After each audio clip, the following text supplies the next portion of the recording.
Where's Sleepy Joe? He's sleeping, that's where.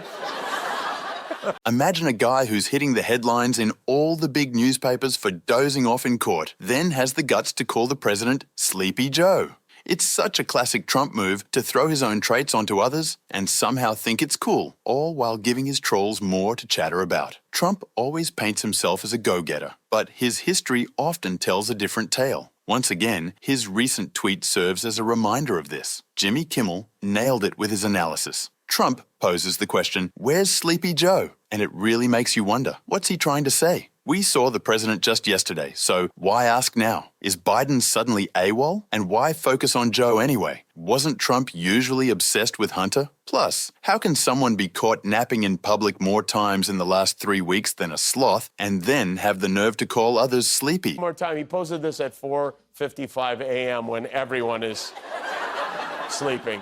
Even the guy who makes the donuts is sleeping. It's called projection. He's embarrassed that he's the one who keeps falling asleep, so he projects it on others. Trump's claims frequently clash with reality. A reporter recently revealed that steps have been taken in the courtroom to stop Trump from falling asleep. I would say they've tried a number of different devices to keep Trump awake.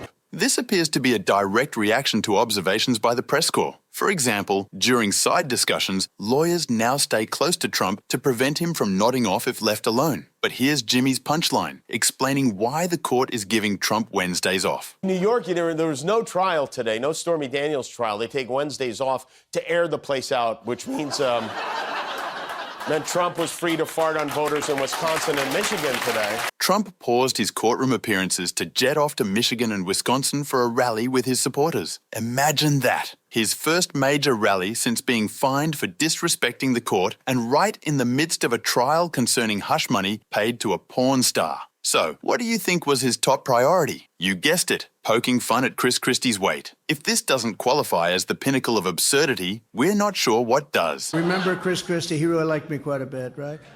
That's only because I was wise to him. And somebody screamed out, "He's a fat pig."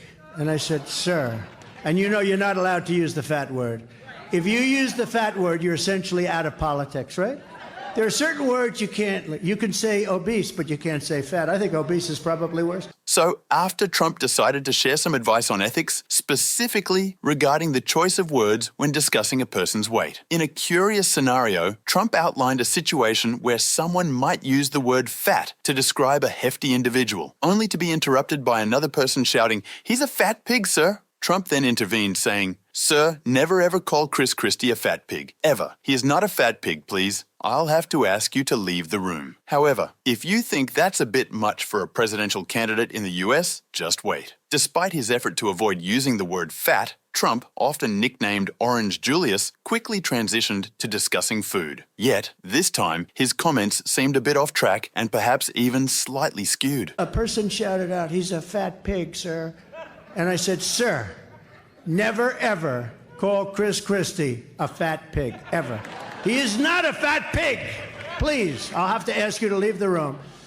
So anyway, we're honored to be joined today by Shanna Gray, who owns a vegan restaurant, supposed to be really good. I'm not into the vegan stuff, I must say, but I'm going to have to try this. We're going to come and try that vegan food. I don't know if I'm going to like it. You get ready for me. Maybe you can convince me with that vegan food, okay? You get a good, healthy vegan food. That's right, Shanna. Get ready for him to grab you by the vagina. Jimmy was spot on with his description, highlighting why Trump might not be a fan of vegan food. But there was another punchline waiting to land. He's vegan. He's unfamiliar with any food not offered on a meal deal menu, just like his leader Mike Lindell is quite the wordsmith when it comes to leading others astray. Trump and his loyal Republicans are known for their tall tales. But this time, what Mike, also known as the Pillow Fairy, had to say takes the cake for hilarity. Have this bucket of common sense that is our real president, Donald Trump, right? As he gets attacked and attacked, people are pouring into this bucket that once you're in that bucket of common sense, you have no reason to leave that bucket. Right, you should remain in the bucket indefinitely, and we'll come get you out of the bucket when it's time. Trump has been expressing his regret over his inability to attend rallies for his election campaign due to his ongoing court trial. Undoubtedly, his supporters are feeling his absence, but just imagine what prominent activity he'd likely engage in at those rallies. Perhaps something akin to what he's been doing in court. one thing that comes to mind is, well, sleeping. However, with all the noise at rallies, catching some naps might prove challenging. But fear not. Here's a solution that ensures Trump's fans don't feel his absence. We came up with a solution for him. We figured out a way that, for him to be in two places at once, and it's really quite incredible. We blew him up to life size. We put some wheels on him. And watch this real closely here, because we call it the MAGA blaster. And Jimmy added a playful twist to the conversation. While Trump might be known for his speeches, Jimmy had his own funny opinion about the most appealing accent in the US. He wasn't fully convinced by a survey listing the top 10 states with the best accents, quipping, "This survey was sponsored by an online casino, so we can trust it, right?" It's a nod to the idea that as a New Yorker, you don't always need a survey to know what's what. However, he did acknowledge that there's something irresistibly charming about a Southern accent, which Trump probably appreciates too. Johnson fully joined the disgusting business model of Washington, D.C. to fund forever wars. Yeah, that's what this is. The Uniparty is Make Ukraine Great Again. oh, very clever. That is the Klan mom, Marjorie Taylor Greene.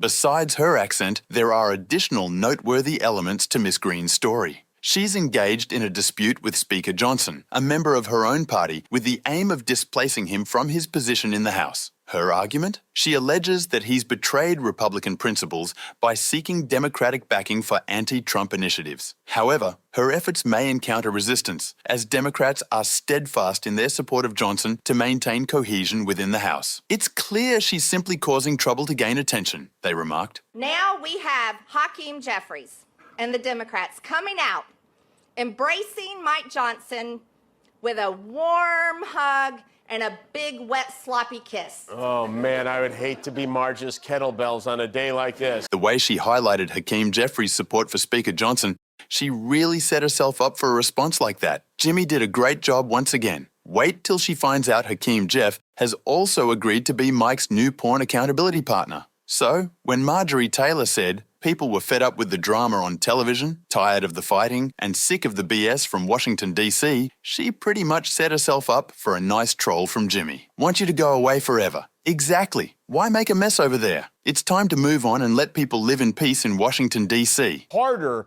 for consumers to get refunds in the event of a last-minute delay or cancellation. Isn't that great? He somehow managed to be on the wrong side of literally every issue. You almost have to admire his consistency. Ted Cruz, it's like he saw all the diarrhea on the planes. He's like, I want in on that.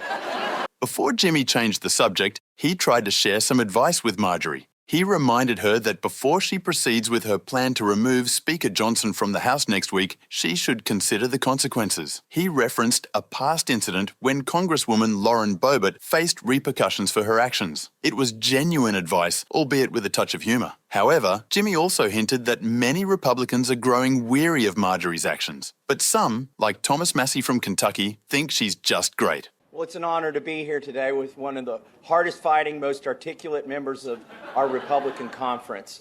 So, there's been quite a stir lately surrounding Marjorie Taylor Greene. It seems like the right-wing media is giving her a hard time after the Ukraine aid bill got the green light. The New York Post even ran a headline poking fun at her, calling her Nyet Moscow Marjorie, and they even put together a funny picture of her wearing a Soviet cap. This shift in how some folks on the right see her is pretty noticeable. The tabloid, owned by Murdoch, seemed to celebrate when the aid bill passed, despite Greene and some other Republicans trying to slow it down. Even after the bill passed, Greene didn't back down. She went on Fox News and basically said Speaker Mike Johnson's time is up because he let the bill through. She's calling for him to step down and make way for a smoother process. Some folks think she's just doing what Donald Trump wants, especially since he wasn't keen on sending more aid to Ukraine before. But he seemed to change his tune after meeting with Poland's president in New York. Now, not everyone's cheering for Greene. Some on the right are criticizing her pretty harshly. Fox News even ran an opinion piece calling her an idiot and saying she's causing problems for the GOP. Ken Buck, a former conservative congressman, said she's just repeating Russian propaganda and messing up America's foreign policy. Despite all the heat she's getting, Greene is still hopeful. She's even thinking she might get picked as Trump's running mate. What do you think about all this? Drop your thoughts in the comments and make sure to subscribe for more updates on the crazy world of politics.